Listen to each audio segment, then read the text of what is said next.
Welcome back, viewers. Everybody ready for 4th of July? Can I get a whoop whoop? Whoop whoop. I wonder where I'm gonna get a cool hat.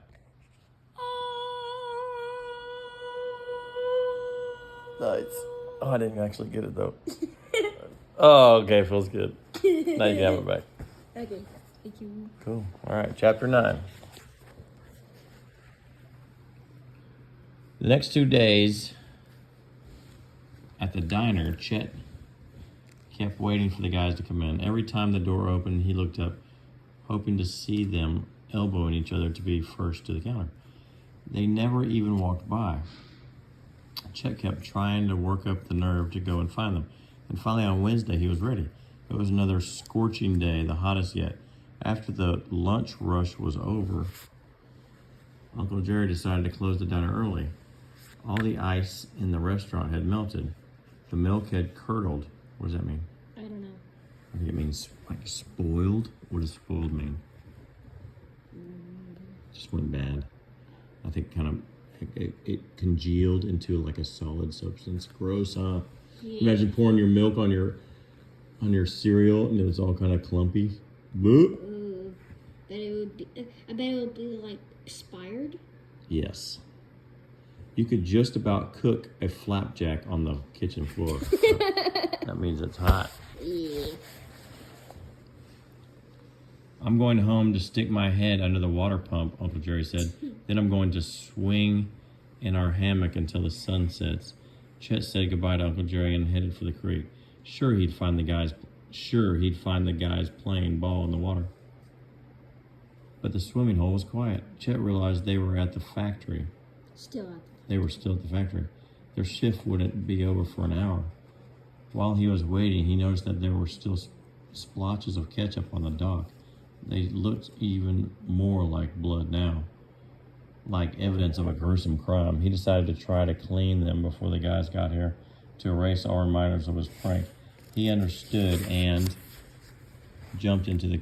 What?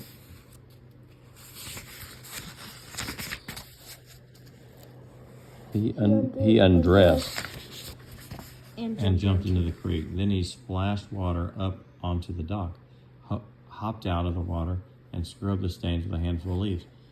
It took 3 rounds of splashing and scrubbing to clean it up. But then Chet was so hot that he decided to take a longer swim. It was peaceful here without everyone splashing and shouting. He floated on his back under the trees, remembering how Papa had taught him to swim in the Mississippi. What do they mean by the Mississippi? A Mississippi River. Nice. How Mama sat on the banks waving and clapping. He had turned to swim back to the dock when, crash, he hit something under the water, or something hit him. Hit him so hard in the chest he couldn't breathe. What was that? An old dock plank? A snapping turtle? Had Sid sneaked up on him and smacked him?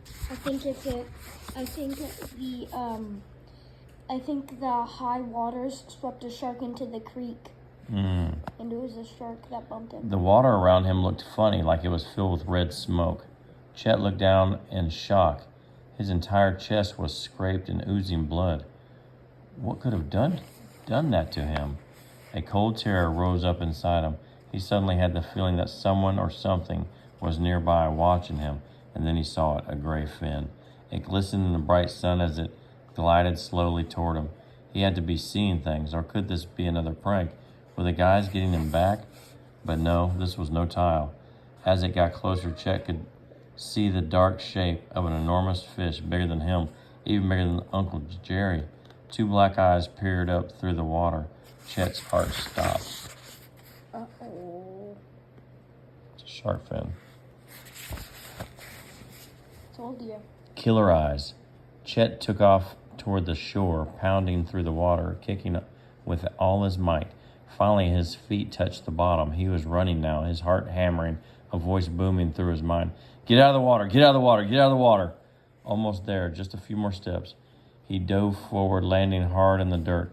He rolled onto his side and stared in disbelief. It was a shark, a massive shark, dirty gray on top and pure white underneath. Its jaws snapped open and closed. The teeth, jagged and needle-sharp, were bigger than Chet's fingers, lined up in rows and curving inward. The shark thrashed as if it was trying to push itself up onto the bank. Chet wanted to get up and run, but he was frozen to the ground. Those killer eyes stared unblinkingly at Chet.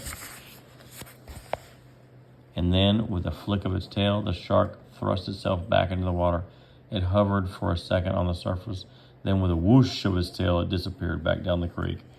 Woo! That's nuts. Chapter 10. I hate going into new chapters! What? Why? You know why. I think you know why, viewers. Because we don't get that much more reading time!